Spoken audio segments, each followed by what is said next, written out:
કેમ છો વિદ્યાર્થીઓ? મજામાં છો? તમે વિડિયો લેક્ચર દ્વારા તમારા અભ્યાસક્રમના ઘણા બધા સારા ચેપ્ટર્સ ભણી ચૂક્યા છો. અત્યાર સુધી તમે જે ચેપ્ટર ભણ્યા છો તેના આધારે તમે નામાનો એક પ્રાથમિક અર્થ સમજી શક્યા અને નામું શું પ્રક્રિયા કરી રહ્યું છે તેની તમને જાણ થઈ છે. એટલે કે તમે કાચા સરવૈયા સુધી તમારા નામાને શીખી ચૂક્યા છો. પરંતુ તમારો વિષય તો નામાના મૂળ તત્વો છે અને એ નામાના મૂળ તત્વોનો અર્થ એવો થાય કે નામાની અંદર જુદા જુદા પ્રકારના બીજા કયા પ્રકારના કાર્યો થઈ રહ્યા છે તેનો અભ્યાસ કરવો. તો એ સંદર્ભમાં હવે તમારા અભ્યાસક્રમમાં ચેપ્ટર તમારે શીખવાનું છે બેંક સિલ્લક મેળ. આપણે આની અગાઉ જે વિડિયો લેક્ચર્સ તમને મોકલેલો હતો તેમાં બેંક સિલ્લક મેળનો શું અર્થ થાય છે તેની તમને સમજણ આપેલી હતી. સાથે સાથે તમને કયા તફાવતના કારણો છે અને તેની શું અસર થાય છે તે પણ મેં તમને સમજાવેલું હતું. તમે તેનો બરાબર અભ્યાસ કર્યો હશે. મુખ્યત્વે આપણે જો બેંક સિલ્લક મેળનો અર્થ સમજવા જઈએ તો બે પ્રકારના મુદ્દાઓને તમારે ખાસ યાદ રાખવાનું છે. એક, વેપારી દ્વારા તૈયાર થતો રોકડ મેળ અને બેંક દ્વારા તૈયાર થતી પાસબુક. આ બંને વચ્ચે તમારે સરખામણી કરવાની છે. એટલે કે રોકડ મેળ અને પાસબુકની સરખામણી તમારે કરવાની છે અને આ સરખામણી તમારે સિલ્લક બાબતમાં કરવાની છે. જો એ સિલ્લકમાં તફાવત હોય તો એ તફાવતને દૂર કરવા માટે આપણે અગાઉ વ્યાખ્યા જોઈ હતી કે રોકડ મેળ અને પાસબુકની સિલ્લકમાં કોઈ તફાવત હોય તો તે તફાવતને દૂર કરવા માટે વેપારી દ્વારા જે પત્રક બનાવવામાં આવે તેને બેંક સિલ્લક મેળ કહેવાય. બેંક સિલ્લક મેળ કહેવાય. હવે બેંક સિલ્લક મેળનો અર્થ તમને બધાને બરાબર સમજ પડી ગઈ. બેંક સિલ્લક મેળ તૈયાર કરવા માટેની બે પદ્ધતિઓ છે. એક છે ઉમેરો બાદ કરો પદ્ધતિ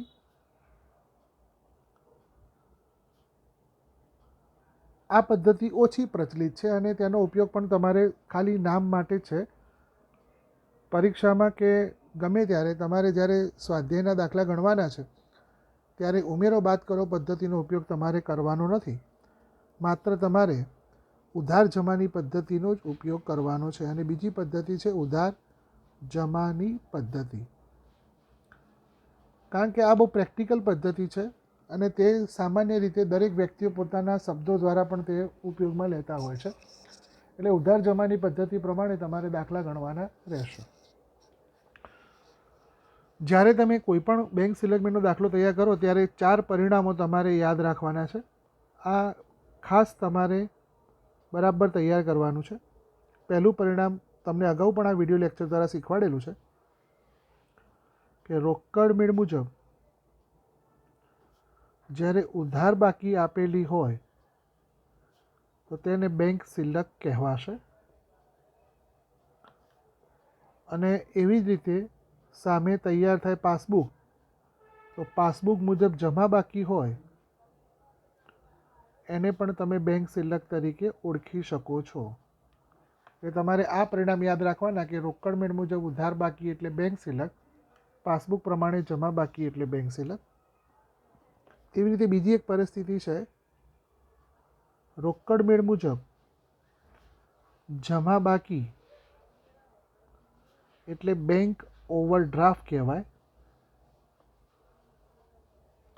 તો એની સામે તૈયાર થતી પાસબુક હોય તો પાસબુક મુજબ ઉધાર બાકી તેને બેંક ઓવરડ્રાફ્ટ કહેવાય. તો આ 4 પરિણામો તમારે બરાબર યાદ રાખવાના છે. રોકડ મેળ મુજબ ઉધાર બાકી એટલે બેંક સિલ્લક, પાસબુક મુજબ જમા બાકી એટલે બેંક સિલ્લક, રોકડ મેળ મુજબ જમા બાકી એટલે બેંક ઓવરડ્રાફ્ટ, જ્યારે પાસબુક મુજબ ઉધાર બાકી એટલે બેંક ઓવરડ્રાફ્ટ. બીજી એક વસ્તુ તમારે યાદ રાખવાની છે, જે મહિનાનો બેંક શિલ્લક મેળ આપણે તૈયાર કરતા હોઈએ તે મહિનાની આખરની તારીખના પરિણામથી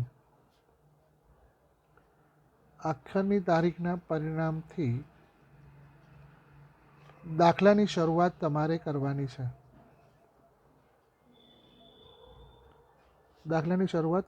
છે. આ બહુ વસ્તુ બરાબર તમારે ધ્યાન રાખવાનું કે જે મહિનાનો તમે બેંક સિલેક્ટમેન્ટ બનાવતા હો તે મહિનાની આખરની તારીખનું જે પરિણામ છે તેનાથી તમારે દાખલાની શરૂઆત કરવાની. જો પરિણામ રોકડ મેળ મુજબ હોય તો તેનો જવાબ પાસબુક પ્રમાણે તમારે ગણવાનો છે. જો પરિણામ રોકડ મેળ પ્રમાણે હોય તો તમે જે જવાબ લાવો તે જવાબ તમારે પાસબુક પ્રમાણે ગણવાનો, અને જો પરિણામ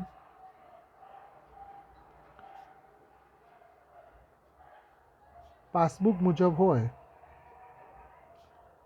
તો તેનો જવાબ તમારે રોકડ મેળ મુજબ ગણવો છે.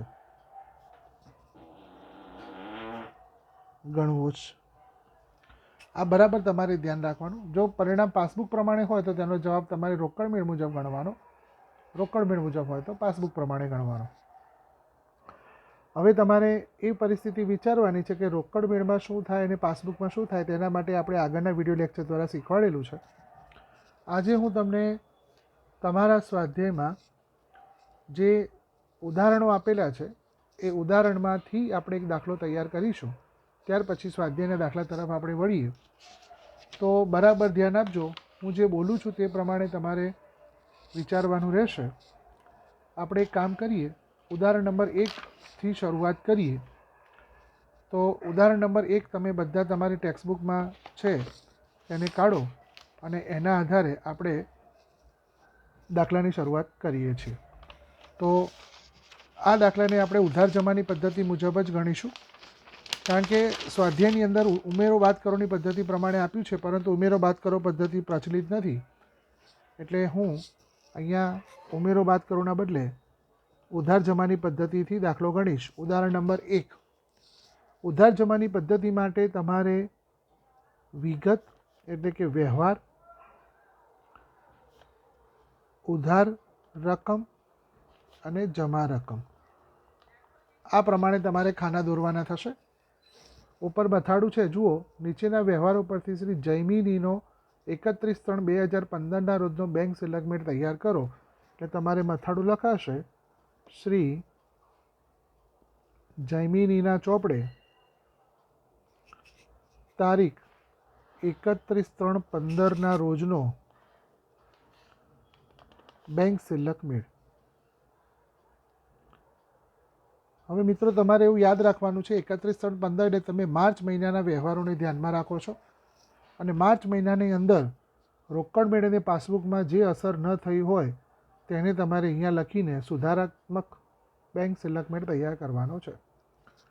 હવે આપણે આખરની તારીખનો વિચાર કરીએ તો 31/3/15 અહીંયા લખ્યું છે. તારીખ 31/3/15ના રોજ રોકડ મેળ મુજબ બેંક ખાનાની ઉધાર બાકી 12,000 હતી, પરંતુ પાસબુક મુજબ બેંક ખાનાની જમા બાકી 8,300 છે. હવે આમાંથી કોઈ પણ એક તમે ગણતરી કરી શકો છો. આપણે રોકડ મેળ પ્રમાણેની બાકીથી શરૂઆત કરીએ તો રોકડ મેળ મુજબ ઉધાર બાકી એટલે તમે એને બેંક શિલ્લક કહી શકો છો. તો રોકડ મેળ પ્રમાણે બેંક શિલ્લક 12,000 રૂપિયા છે, પરંતુ પાસબુકમાં 8,300 છે, એટલે એ તફાવત છે. અને તફાવતના કારણો તમને આપેલા છે, તેને દૂર કરીને તમારે બેંક સિલેક્ટમેન્ટ તૈયાર કરવાનો છે. તો આપણે દાખલાની શરૂઆત રોકડ મેળ મુજબ કરીએ છીએ. તો પહેલાં તમારે અહીંયા લખાશે, જો ગણતરી કઈ રીતે કરવાની છે આપણે જોઈએ તો રોકડ મેળની બાકીથી દાખલાની આપણે શરૂઆત કરીએ છીએ. તો રોકડ મેળ મુજબ બેંક શિલ્લક આવું તમારે પરિણામ લખવાનું છે. રકમમાં ઉધાર બાકી લખેલું છે, પરંતુ તમારે ઉધાર બાકી શબ્દ નથી વાપરવાનો. તમારે તે ઉધાર બાકીને ઓળખવાની છે કે રોકડ મેળ પ્રમાણે ઉધાર બાકી એટલે બેંક શિલ્લક કહેવાય. એટલે કે રોકડ મેળ મુજબ બેંક શિલ્લક અને ઉધાર બાજુ 12,000 રૂપિયા તમારે લખવાના છે. તો 12,000 રૂપિયા લખીને તમે દાખલાની શરૂઆત કરી છે. હવે આપણે પહેલો વ્યવહાર જોઈએ. રૂપિયા 6,000નો ચેક 28/3/2015ના રોજ બેંકમાં ભર્યો. બેંકમાં ભર્યો એટલે તમે બેંકમાં જમા કરવા માટે મોકલ્યો છે. આપણે બેંકમાં ચેક ભરીએ એટલે બેંકમાં તે રકમ જમા થાય છે તે સામાન્ય સમજણ આપણને છે. પરંતુ બેંકે તારીખ 31/3/15 સુધી તે રકમ જૈમિનીના ખાતે જમા કરી નથી. તો બેંકે જમા કર્યા નથી તો આપણે તેને જમા કરવાના છે. એટલે જમા બાજુ તમારે 6,000 રૂપિયા લખવાના. જે નથી થયું તે તમારે કરવાનું છે. કારણ લખાશે બેંકમાં ભરેલ પરંતુ જમા ન થયેલ ચેક. આ રીતે તમારે કારણ લખીને વિગતની નોંધ કરવાની છે. બેંકમાં ભર્યો છે પરંતુ જમા ન થયેલ ચેક 6,000 રૂપિયા છે અને 6,000 રૂપિયા તમારે લખવાના છે. બીજું વ્યવહાર છે. બેંકે જૈમિનીના ખાતે વ્યાજના રૂપિયા 400 જમા કર્યા છે. જ્યારે કોઈપણ રકમ બેંક જમા કરે છે ત્યારે તેની રોકડ મેળમાં ઉધાર બાજુ અસર થાય છે. તો બેંકે વ્યાજના 400 રૂપિયા પાસબુકમાં જમા કર્યા છે જેની રોકડ મેળમાં નોંધ કરવામાં આવી નથી. એનો મતલબ કે 400 રૂપિયા ઉધાર થયા નથી. તો આપણે ઉધાર બાજુ 400 રૂપિયા લખવાના છે. કારણ લખાશે બેંકે જમા કરેલ વ્યાજ જેની રોકડ મેળમાં નોંધ નથી. તો આ પ્રમાણે તમારે લખવાનું છે કે બેંકે જમા કરેલું છે વ્યાજ પરંતુ તેની રોકડ મેળમાં કોઈ નોંધ નથી અને 400 રૂપિયા તમારે ઉધાર કરવાના છે. ત્યાર પછી રૂપિયા 2,000નો એક ચેક તારીખ 31/3/15ના રોજ દેવને લખીને આપ્યો છે. આપણે જ્યારે કોઈ ચેક બેંકમાંથી લખીને આપીએ છીએ એનો અર્થ કે આપણે નાણાંની ચૂકવણી કરીએ છીએ અને નાણાંની ચૂકવણી કરવાથી રોકડ મેળમાં જાવક તરીકે તે જમા બાજુ લખાશે અને પાસબુકમાં તે ઉધાર બાજુ લખાશે. કોઈ પણ નાણાંની ચૂકવણી બેંકમાંથી જ્યારે કરવામાં આવે ત્યારે બેંકમાં તે રકમ ઉધાર થાય છે. તો આપણે 2,000 રૂપિયાનો ચેક દેવને લખીને આપ્યો છે જે હજી સુધી બેંકમાં ચૂકવણી માટે રજૂ થયો નથી. એનો અર્થ એવો થયો કે 2,000 રૂપિયા હજી બેંકમાં ઉધાર થયા નથી. તો આપણે 2,000 રૂપિયા ઉધાર કરવાના છે. જે નથી થયું તેની નોંધ આપણે બેંક શિલ્લક મેળમાં કરીશું. આની માટે સૂચન લખાશે દેવને લખી આપેલ ચેક હજુ સુધી બેંકમાં ચૂકવણી માટે રજૂ થયેલ નથી. આપણે દેવને જે ચેક લખી આપ્યો છે જે હજી સુધી બેંકમાં ચૂકવણી માટે રજૂ થયો નથી અને 2,000 રૂપિયા ઉધાર થશે. છેલ્લો વ્યવહાર છે. બેંકે બેંક ચાર્જીસ પેટે જૈમિનીના ખાતે 100 રૂપિયા ઉધાર્યા છે. બેંક જ્યારે કોઈપણ રકમ આપણા પાસબુકમાં ઉધાર કરે છે ત્યારે તેની રોકડ મેળમાં જમા બાજુ નોંધ કરવામાં આવતી હોય છે. અહીંયા બેંકે 100 રૂપિયા ઉધાર્યા છે જેની રોકડ મેળમાં નોંધ કરવામાં આવી નથી. તો 100 રૂપિયા તમારે જમા બાજુ લખવાના છે. કારણ લખાશે બેંક ચાર્જીસની નોંધ રોકડ મેળમાં નથી. અને આ પ્રમાણે તમારે બધા વ્યવહારોની નોંધ પૂરી થઈ. નોંધ પૂરી થતાં તમારે તરત જ સરવાળો કરવા માટે ખાના દોરવાના. આ 6,100 ટોટલ છે અને આ 14,400 છે. ઉધાર બાજુનું ટોટલ 14,400 છે. જમા બાજુનું ટોટલ 6,100 છે. એક લીટી છોડીને તમારે જે મોટી રકમનું ટોટલ છે તે તમારે લખવાનું છે. 14,400 14,400 14,400માંથી 6,100 બાદ કરો તો તમારો તફાવત 8,300 આવે છે. અને આ 8,300 તફાવતનું પરિણામ તમારે લખવાનું છે. દાખલો આપણે રોકડ મેળ મુજબ શરૂઆત કર્યો છે તો આ પાસબુક પ્રમાણે જવાબ કહેવાય. પાસબુક પ્રમાણે જમા બાકી એટલે બેંક શિલ્લક છે એટલે અહીંયા તમારે પરિણામ લખવાનું પાસબુક મુજબ બેંક શિલ્લક 8,300. તો તમે જોઈ શકો છો કે શરૂઆતમાં જ આપણને કહ્યું હતું કે રોકડ મેં પ્રમાણે 12,000 રૂપિયા છે અને પાસબુક પ્રમાણે 8,300 છે. તો તેના તફાવતના કારણો આપણે શોધ્યા અને ત્યાર પછી આપણે તે દાખલાને સોલ્વ કર્યો. તો આ પ્રમાણે ઉધાર જમાની પદ્ધતિ મુજબ તમારે દાખલો ગણવાનો હોય છે. બીજો એક દાખલો આપણે વિચારીએ, ઉદાહરણ નંબર 2. અહીંયા હું કન્ટિન્યુઅસ રાખું છું. ઉદાહરણ નંબર 2. ઉદાહરણ નંબર 2માં લખ્યું છે નગીન રાણાનો રોકડ મેળ. તો આપણે શ્રી નગીનના ચોપડે એવું મથાળું લખીશું. શ્રી નગીનના ચોપડે 31/3/15 તારીખ 31/3/15 બેંક શિલ્લક મેળ. બેંક શિલ્લક મેળ. પહેલું ખાનું વિગત, ત્યાર પછી ઉધાર રકમ અને જમા રકમ.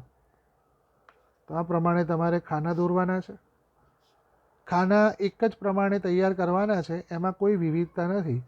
એટલે તમારે આમાં કોઈ ચિંતા કરવાનું કારણ નથી. જેમ કે રોકડ મેળમાં જુદા જુદા પ્રકારના ખાના હતા એવા અહીંયા ખાના છે નહીં. હવે આપણે 31/3/15નો બેંક શિલ્લક મેળ બનાવીએ છીએ.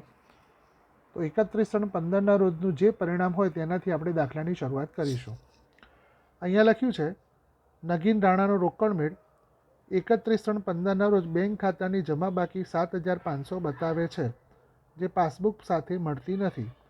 એનો મતલબ કે રોકડ મેળ મુજબ જમા બાકી આપણને આપેલી છે.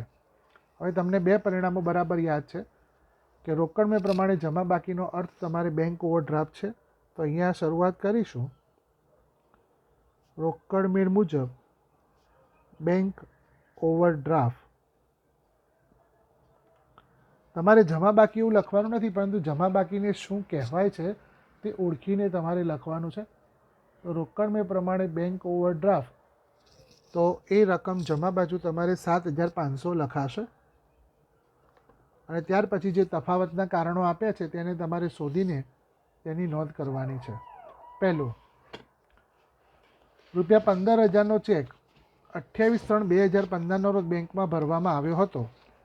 જ્યારે કોઈ ચેક આપણે બેંકમાં ભરીએ છીએ ત્યારે મિત્રો આપણને ખબર છે કે તે રકમ બેંકમાં જમા થાય છે. તો ₹15,000નો ચેક 28/3/15ના રોજ બેંકમાં ભરવામાં આવ્યો હતો, પરંતુ આ ચેક બેંકે હજી સુધી પાસબુકમાં નોંધ કરી નથી. એનો મતલબ કે ₹15,000 હજી સુધી બેંકમાં જમા થયા નથી. તો આપણે ₹15,000 જમા બાજુ લખવાના છે. કારણ લખાશે ભરેલ પરંતુ જમા ન થયેલ ચેક. તો આ પ્રમાણે તમે કારણ લખી શકો છો કે આપણે ચેક ભર્યો છે પરંતુ હજી સુધી તે જમા થયો નથી અને ₹15,000થી તમારે તે જમા કરવાનો છે. પછી બીજો વ્યવહાર છે તારીખ 31/3/2015 રોજ બેંકે જમા કરેલ વ્યાજના 60. મિત્રો, બેંક જ્યારે કોઈ રકમ આપણા ખાતામાં જમા કરે છે ત્યારે તેની નોંધ રોકડ મેળમાં ઉધાર બાજુ કરવામાં આવતી હોય છે. તો બેંકે ₹60 વ્યાજના જમા કર્યા છે, જેની રોકડ મેળમાં નોંધ થઈ નથી, એટલે આપણે ₹60 ઉધાર બાજુ લખવાના છે. તો ₹60 આપણે ઉધાર બાજુ લખ્યા. કારણ લખાશે બેંકે જમા કરેલ વ્યાજ જેની રોકડ મેળમાં નોંધ નથી. આ પ્રમાણે તમારે ₹60ની નોંધ કરવાની છે. બેંકે વ્યાજના જમા કર્યા છે પરંતુ રોકડ મેળમાં તેની નોંધ કરવામાં આવી નથી. ત્યાર પછી એક ગ્રાહકે ₹18,000 બારોબાર બેંકના ખાતામાં ભરાવી દીધા છે, જેની માહિતી 31/3/15 સુધી મળી ન હતી. કોઈ ગ્રાહક આપણા ખાતામાં સીધા ₹18,000 જમા કરાવી આવ્યું છે. તો બેંકમાં તો ₹18,000 જમા થઈ ગયા છે, પરંતુ હજી સુધી આપણને માહિતી મળી નથી, એટલે આપણે તેને ઉધાર લખ્યા નથી. ₹18,000 ઉધાર તમારે લખવાના છે. કારણ લખાશે ગ્રાહકે બારોબાર જમા કરાવેલ રકમ જેની રોકડ મેળમાં નોંધ નથી. તો તો આ કારણ તમારે લખીને 18,000 રૂપિયા ઉધાર કરવાના છે. બેંકમાં ભરેલ ચોથો વ્યવહાર છે. બેંકમાં ભર્યો એનો મતલબ કે બેંકમાં તમે જમા કરવા માટે મોકલ્યો છે. તો જ્યારે કોઈ રકમ બેંકમાં તમે જમા કરવા માટે મોકલો છો ત્યારે તેની રોકડ મેળમાં તમે પહેલાં ઉધાર નોંધ કરો છો. તો પહેલાં તમે ઉધાર નોંધ કરો છો, પછી તેને જમા કરવા માટે મોકલો છો. તો બેંકમાં ભરેલ પરંતુ રોકડ મેળમાં નહીં નોંધેલો ચેક, એટલે કે રોકડ મેળમાં તમારે ઉધાર બાજુ લખવાનો બાકી છે. તો 15,000 રૂપિયા ઉધાર કરવાના છે. કારણ લખાશે ભરેલ પરંતુ રોકડ મેળમાં નહીં નોંધેલ ચેક. એક વસ્તુ યાદ રાખજો મિત્રો, તમને બેંક સાથેના વ્યવહારો બરાબર આવડવા જોઈએ તો તમે આ ચેપ્ટરને બહુ સરસ રીતે સમજી શકશો. એટલે ધીમે ધીમે બધા વ્યવહારોને ઓળખતા જજો એટલે તમને આવડશે. લખેલ અને બેંકે ચૂકવેલ. આપણે લખ્યો એટલે કે આપણે નાણાંની ચૂકવણી કરી, રોકડ બેણમાં જમા બાજુ લખ્યા હશે. બેંકે ચૂકવેલા છે એનો મતલબ કે બેંકે તેને ઉધાર કરી દીધા છે. તો બેંકે તો ઉધાર કરી દીધા છે પરંતુ રોકડ મેળમાં નહીં નોંધાયેલો છે એનો મતલબ કે બેંકમાં તો ઉધાર થયેલા છે, આપણે તેને જમા કર્યા નથી. તો આપણે જમા બાજુ 9,000 રૂપિયા લખવાના છે. કારણ લખાશે લખેલ પરંતુ રોકડ મેળમાં નહીં નોંધેલ ચેક. આપણે લખ્યો છે પરંતુ રોકડ મેળમાં તેની નોંધ કરવામાં આવી નથી. લખવાથી નાણાંની ચૂકવણી થાય, રોકડ જાય તો જમા થાય, રોકડ મેળમાં જમા થયો નથી, આપણે 9,000 રૂપિયા જમા કર્યા છે. છઠ્ઠો વ્યવહાર છે. બેંકમાં વટાવેલી લેણી હુંડી નકરાઈ. નકરામણી ખર્ચ સાથેની રકમ 18,030 બેંકે પાસબુકમાં નોંધી છે. જ્યારે પણ હુંડી નકરાય ત્યારે નકરામણી ખર્ચ સાથે તે રકમ બેંક આપણા ખાતે ઉધાર કરે છે, આપણે તે રકમ જમા કરવાની છે. તો 18,030 આપણે જમા કરીશું. કારણ લખીશું નકરાયેલ હુંડી જેની રોકડ મેળમાં નોંધ નથી. આ પ્રમાણે તમારે 18,030ની નોંધ થશે કે કોઈ પણ હુંડી જ્યારે નકરાય છે ત્યારે તે રોકડ મેળમાં ઉધાર થાય છે, આપણે તેને જમા કર્યા નથી તો આપણે તે જમા કરવાના છે. રોકડ મેળની આય બાજુનો સરવાળો. આ એટલે ઉધાર. ઉધાર બાજુનો સરવાળો ભૂલથી 3,000 રૂપિયા ઓછો લખવામાં આવ્યો છે. તો 3,000 રૂપિયા ઉધાર બાજુ ઓછા લખ્યા છે તો 3,000 આપણે ઉધાર બાજુ લખવાના છે. કારણ લખાશે આય બાજુ ઓછો ગણેલ સરવાળો. કે રોકડ મેળની આય બાજુ તમે સરવાળો ઓછો ગણ્યો છે તો એ રકમ તમારે ઉધાર બાજુ 3,000 રૂપિયા લખવાના છે. લખેલ આઠમો વ્યવહાર છે. લખેલ પરંતુ ચૂકવણી માટે રજૂ નહીં થયેલ છે. આપણે લખ્યો એનો અર્થ કે તમે તે ઉધાર કર્યા છે, આપણે જમા કર્યા છે, સામે ઉધાર થવા જોઈએ પરંતુ હજી ઉધાર થયા નથી તો 3,000 રૂપિયા તમારે ઉધાર બાજુ લખવાના છે. તો 3,000 ઉધાર લખાશે. કારણ લખાશે લખેલ પરંતુ રજૂ ન થયેલ ચેક. 3,000 રૂપિયા. ત્યારબાદ ભરેલ પરંતુ બેંકમાં જમા ન થયેલ ચેક. આ તો સ્પષ્ટ રીતે ખબર પડે છે કે આપણે જમા થયા નથી તો 6,000 રૂપિયા તમારે જમા કરવાના છે. કારણ લખાશે ભરેલ પરંતુ જમા ન થયેલ ચેક. અને છેલ્લો વ્યવહાર છે. બેંકે 60 રૂપિયા કમિશનના ઉધાર્યા છે. બેંકે ઉધાર્યા છે તો આપણે તેને જમા કરવાના છે. તો 60 રૂપિયા આપણે જમા કરીશું અને તેની નોંધ લખાશે બેંક કમિશન જેની રોકડ મેળમાં નોંધ નથી. તો આ પ્રમાણે તમારા બધા વ્યવહાર પૂરા થયા. હવે જેવા વ્યવહાર પૂરા થાય એવો તરત જ તમારે સરવાળો કરવાનો છે. આપણે સરવાળો વિચારીએ તો ઉધાર બાજુની રકમનો સરવાળો આપણે કરીએ તો તે સરવાળો તમારો 39,060 છે. અને જમા બાજુની રકમનો જો આપણે સરવાળો કરીએ તો તમારો સરવાળો 39,060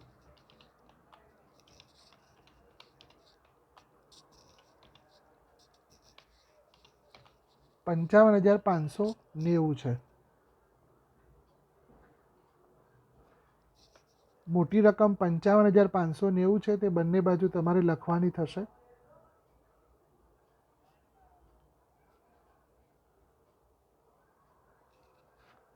$55,590માંથી 39,060 તમારે બાદ કરો તો 16,530 રૂપિયા તફાવત આવે છે. તો આ 16,530 રૂપિયા જે તમારો તફાવત આવ્યો એ બાકી તમારે રોકડ મેળની શરૂઆત થઈ છે તેના કરતાં વિરુદ્ધ બાજુની વિચારવાની રહેશે. આપણો દાખલો રોકડ મેળ પ્રમાણે બેંક ઓવરડ્રાફ્ટથી શરૂ થયો છે, એટલે આ જમા બાકી, આ તમારે પાસબુક પ્રમાણે ઉધાર બાકી આવી અને આ પરિણામ તમારે લખવાનું છે. પાસબુક મુજબ ઉધાર બાકીને બેંક ઓવરડ્રાફ્ટ કહેવાય. એટલે આ તમારો પાસબુક પ્રમાણે બેંક ઓવરડ્રાફ્ટ 16,530 રૂપિયા આવ્યો અને આ તમારો જવાબ છે. તો 16,530 રૂપિયા તફાવત આવ્યો જે પાસબુક પ્રમાણે બેંક ઓવરડ્રાફ્ટ છે. આ પ્રમાણે તમારે સ્પષ્ટ રીતે દાખલો ગણવાનો રહેશે. તમારી સામે 1 મિનિટનો દાખલો મૂકી રાખું છું. જો ટેક્સ્ટબુકની અંદર ઉધાર જમાના બદલે ઉમેરો બાદ કરવાની પદ્ધતિ છે, પરંતુ તેને મેં ઉધાર જમાની બાકીથી જ તમને સમજાવ્યો છે, એટલે તમને ખ્યાલ આવી જાય કે કઈ રીતે દાખલા ગણાય છે.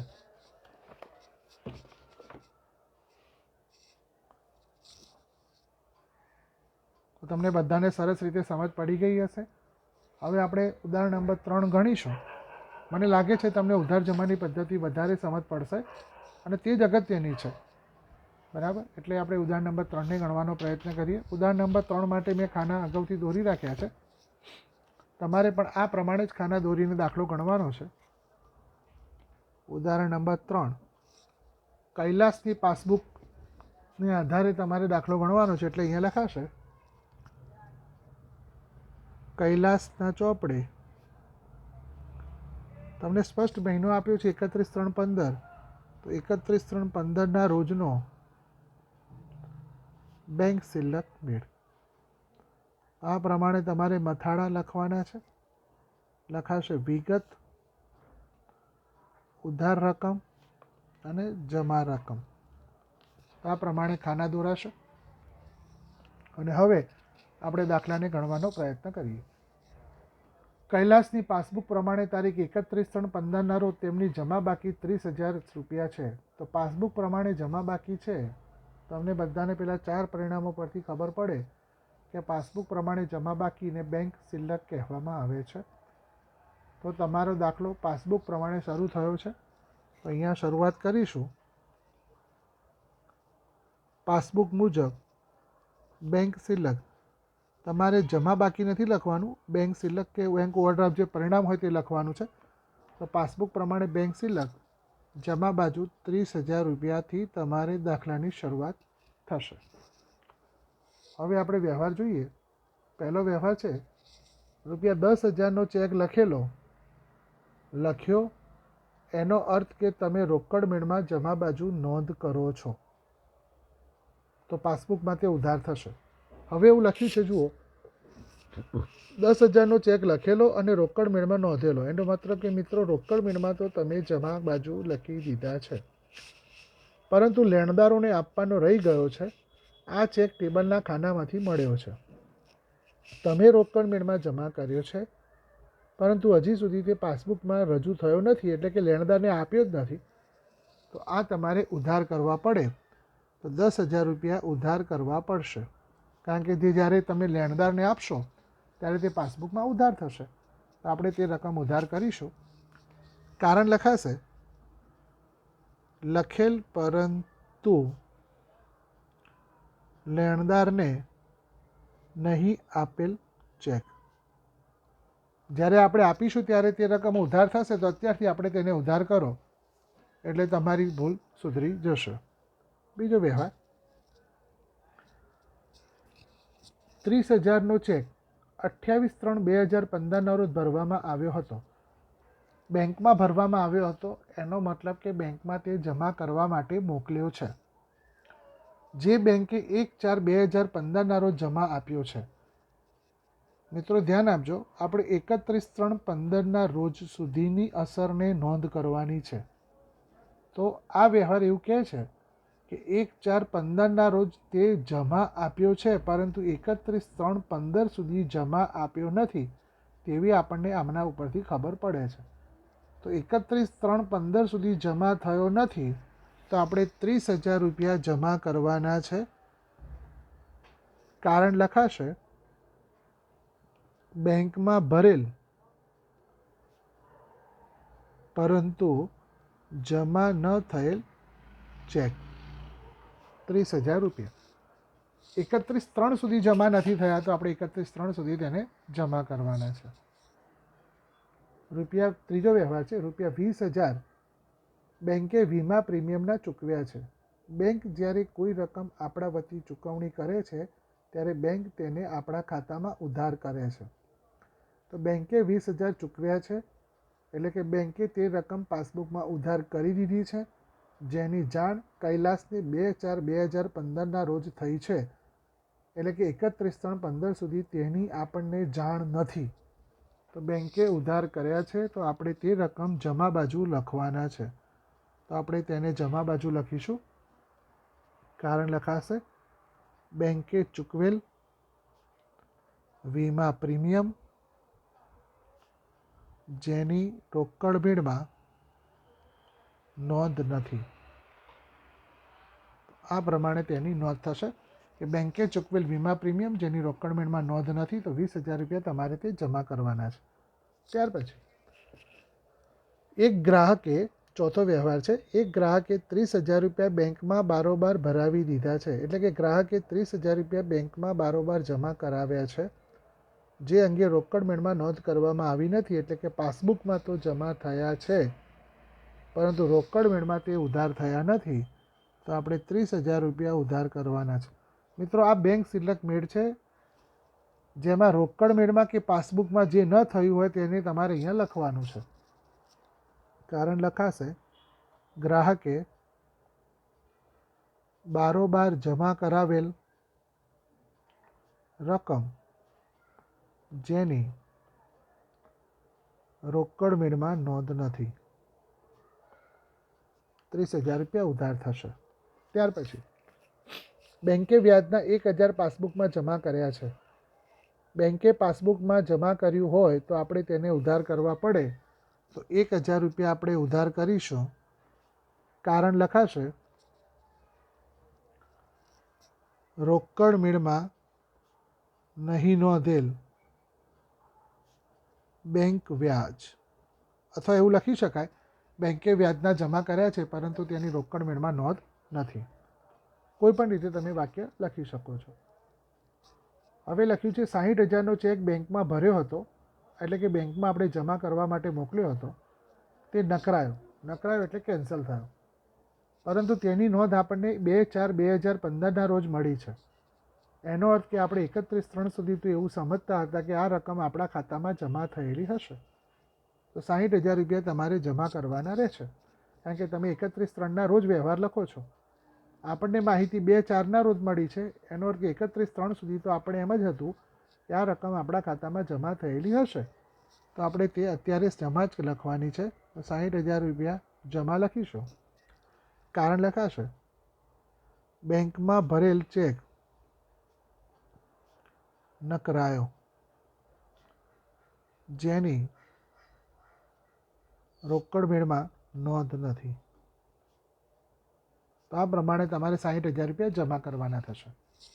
ત્યાર પછી 10,000ના ચેક લખ્યા એટલે આપણે ચૂકવણી માટે 10,000ના નાણાં મોકલેલા, એટલે બેંકમાં 10,000 ઉધાર થવા જોઈએ. પરંતુ તેમાંથી ફક્ત 8,000ના ચેક તારીખ 31/3/15 સુધી ચૂકવણી માટે રજૂ થયા છે. આપણે 10,000ના ચેક ઉધાર કરવા માટે મોકલેલા હતા, પરંતુ તેમાંથી ફક્ત 8,000ના ચેક જ ઉધાર થયા છે. એટલે કે 2,000ના હજી ઉધાર થયા નથી, તો 2,000 આપણે ઉધાર કરવાના છે. 8,000 તો થઈ ગયા છે, જે નથી થયા તેની આપણે નોંધ કરીશું. કારણ લખાશે લખેલ પરંતુ રજૂ ન થયેલ ચેક 2,000 રૂપિયા. તો આ પ્રમાણે તમારે 2,000 રૂપિયાથી નોંધ થશે. આગળ આપણે વિચારીએ 50,000ના ચેક બેંકમાં ભરેલા, એટલે કે 50,000ના ચેક આપણે બેંકમાં જમા કરવા માટે મોકલેલા હતા. તેમાંથી 30,000ના ચેક બેંકે 31/3/15 સુધી જમા આપ્યા છે. આપણે 50,000ના ચેક જમા કરવા માટે મોકલ્યા હતા, તેમાંથી ફક્ત 30,000ના ચેક જ જમા થયા છે. એનો મતલબ કે 20,000 રૂપિયાના હજી જમા થયા નથી, તો 20,000 રૂપિયા આપણે જમા કરવાના છે. કારણ લખાશે ભરેલ પરંતુ જમા ન થયેલ ચેક 20,000 રૂપિયા. તો આ પ્રમાણે તમારે 20,000 રૂપિયાથી નોંધ થશે.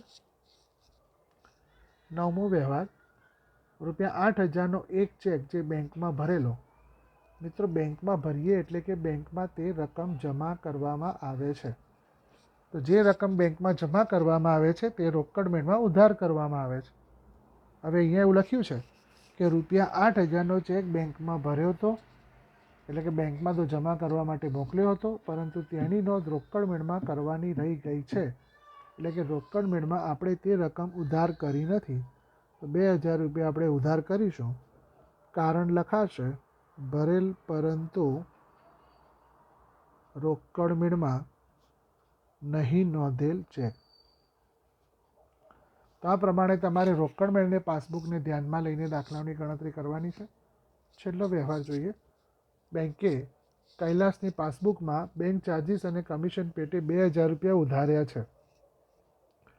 તો જેની 2,000 રૂપિયા ઉધાર કર્યા છે, તો આપણે 2,000 રૂપિયા જમા કરવાના થશે. તો 2,000 રૂપિયા આપણે જમા કરીશું. કારણ લખાશે બેંકે નોંધેલ બેંક ચાર્જ જેની રોકડ મેળમાં નોંધ નથી. આ પ્રમાણે તમારે બધા વ્યવહારોની નોંધ થઈ. હવે આપણે ઉધાર અને જમા તમામ પ્રકારના વ્યવહારોનો સરવાળો કરીશું. તો ઉધાર બાજુનો સરવાળો કરીએ તો 10,000, 30,000, 1,000, 2,000 અને 2,000. ટોટલ 45,000 રૂપિયા ઉધાર બાજુનો સરવાળો છે. જમા બાજુ વિચારીએ તો 30,000, 30,000, 20,000, 60,000, 20,000 અને 2,000. 1,62,000 રૂપિયા ટોટલ છે. હવે જે વધુ ટોટલ છે તે બંને બાજુ તમારે લખવાનું છે.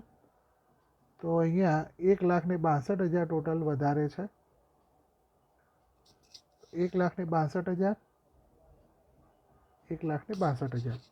તો 1,62,000માંથી તમે 45,000 રૂપિયા બાદ કરો તો 1,17,000 રૂપિયા આવે છે. આપણે કોઈ વ્યવહાર બાકી રહી ગયો એવું લાગે છે. 8,000નો વ્યવહાર લખવાનો બાકી રહી ગયો છે. 8,000નો ચેક બેંકમાં ભરેલો, પરંતુ તેની નોંધ રોકડ મેળમાં કરવાની રહી ગઈ છે. તો બેંકમાં ભર્યો છે એનો મતલબ કે રોકડ મેળમાં તે તમારે ઉધાર કરવાનો છે. તો ઉધાર બાજુ આપણે 8,000 લખીશું. કારણ લખાશે, મિત્રો થોડું એક વ્યવહાર રહી ગયો, તો આપણે અહીંયા લખાશે ભરેલ પરંતુ રોકડ મેળમાં નહીં નોંધેલ ચેક. 8,000 ઉધાર. તો 45,000 અને 8,000નું આપણે ટોટલ કરીએ તો સરવાળો 53,000 થશે. આ એક ટોટલ તમારું સુધરે છે 53,000 રૂપિયા. તો 1,62,000માંથી 53,000 રૂપિયા આપણે બાદ કરીએ તો તમારું 1,09,000 રૂપિયા આવે છે. એક મિનિટ, આપણે સરવાળામાં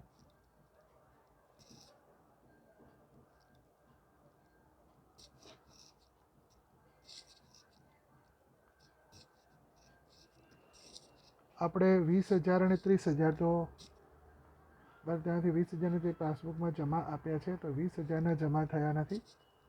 8,000નો ચેક લખેલો.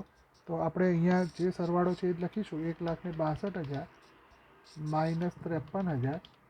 1,09,000 રૂપિયા તફાવત આવે છે.